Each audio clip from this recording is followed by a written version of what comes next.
सुप्रभात। मुक्त योनि में प्रभु कृपा, यह हमारी आज की आध्यात्मिक चर्चा का विषय। मुक्त योनि में प्रभु कृपा। मानव योनि सदैव के लिए जन्म मृत्यु के जंजाल से मुक्त होने की योनि है। 84 लाख योनियों में कर्म फल के कारण भटकने के बाद प्रभु ने कृपा करके हमें मुक्त योनि अर्थात मानव योनि में जन्म दिया है। ये प्रभु की असीम कृपा ही है, क्योंकि इस मानव जीवन का उपयोग हम सदैव के लिए मुक्त होने के लिए कर सकते हैं। मानव जीवन में बुद्धि की जागृति के कारण हमें इसका उद्देश्य समझ सकते हैं। एक पशु योनि या त्र्यक योनि का आकलन करें। त्र्यक योनि का आकलन करें तो चाहे वह जलचर हो, नवचर हो या थलचर हो, तो पाएंगे कि उस जीव का जीवन भोजन तलाशने में, दूसरे बड़े जीव से अपने प्राणों की रक्षा करने में ही बीत जाता है। एक कौए या गिलहरी की दिनचर्या देखें तो पाएंगे कि वो प्रातः से ही भोजन की तलाश में निकल पड़ते हैं। दिन भर उन्हें अपने प्राणों की रक्षा के लिए चौकन्ना रहना पड़ता है कि कहीं कोई उनके प्राणों पर आघात ना करे। तो भोजन का एक ग्रास ग्रहण करने से पहले कितनी बार इधर उधर देखते अपनी आत्मरक्षा हेतु। छोटे जीव को हर बड़े जीव से खतरा रहता है, बड़े जीव को मनुष्य से रहता है। बाघ के खाल के लालच के कारण कितने बाघों की जीवन लीला मनुष्य अपने स्वार्थ के लिए खत्म कर देता है। ऐसे में पशु योनि में प्रभु स्मरण, प्रभु भजन प्रत्यक्ष कर पाना संभव नहीं।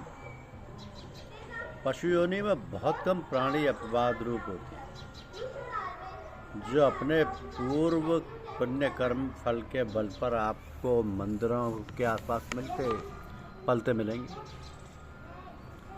तो अपने मंदिरों के आसपास बंदरों को, गौमाता को, कबूतरों को आपने अक्सर देखा होगा। ये वे प्राणी हैं जिनमें से कुछ निश्चित ही पशु योनि में भी मुक्ति हेतु प्रयास करते हैं। ऐसा करने पर उन्हें मुक्ति तो क्या पता मिले ना मिले, पर मनुष्य जन्म जरूर मिलता होगा, जिससे कि वे अपने प्रयास को अंजाम तक पहुंचा सके। मनुष्य जीवन निश्चित ही प्रभु कृपा का फल होता है, क्योंकि 84 लाख योनियों के चक्रव्यूह से सदैव के लिए मुक्त होने का यह अद्भुत साधन है। इस मानव रूपी जन्म का प्रभु सानिध्य में रहकर सर्वोत्तम उपयोग करके हम सदैव के लिए आवागमन से 84 लाख योनियों के काल चक्र से मुक्त हो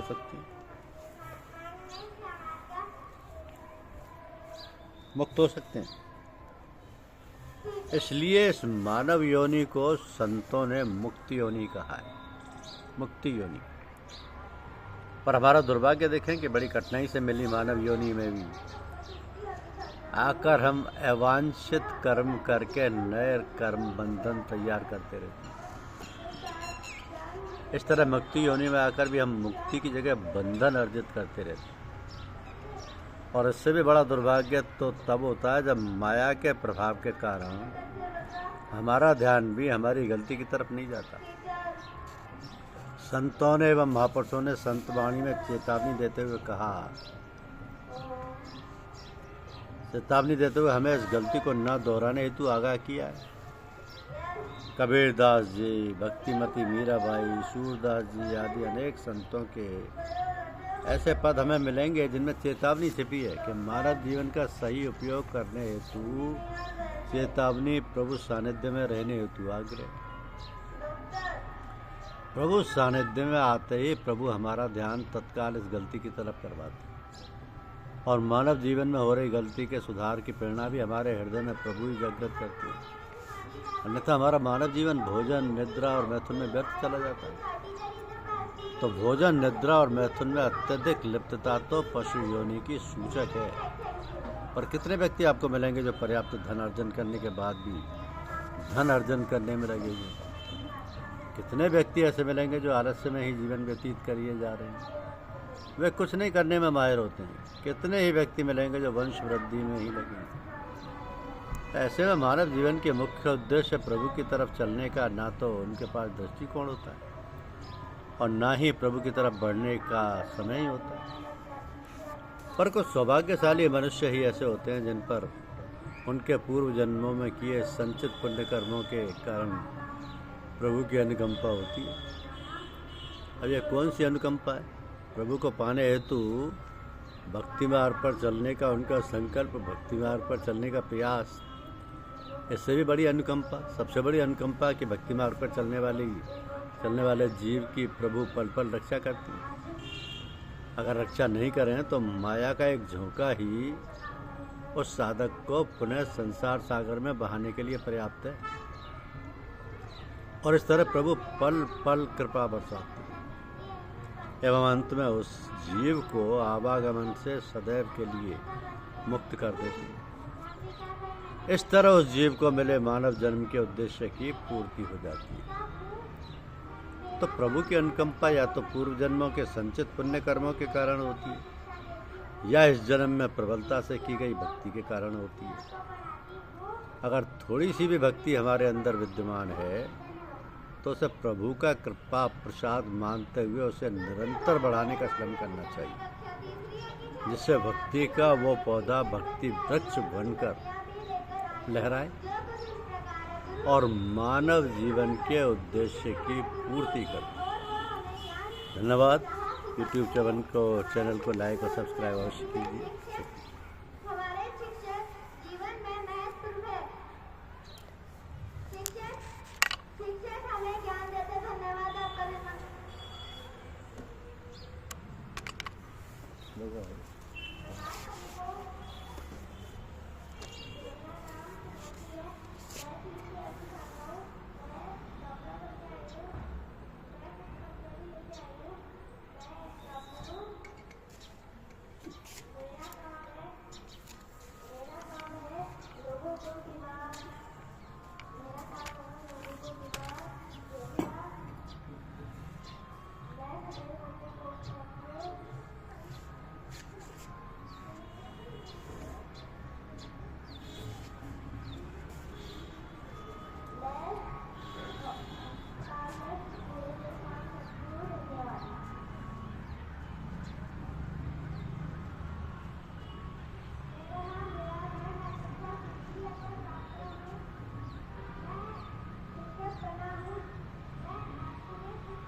हम्म।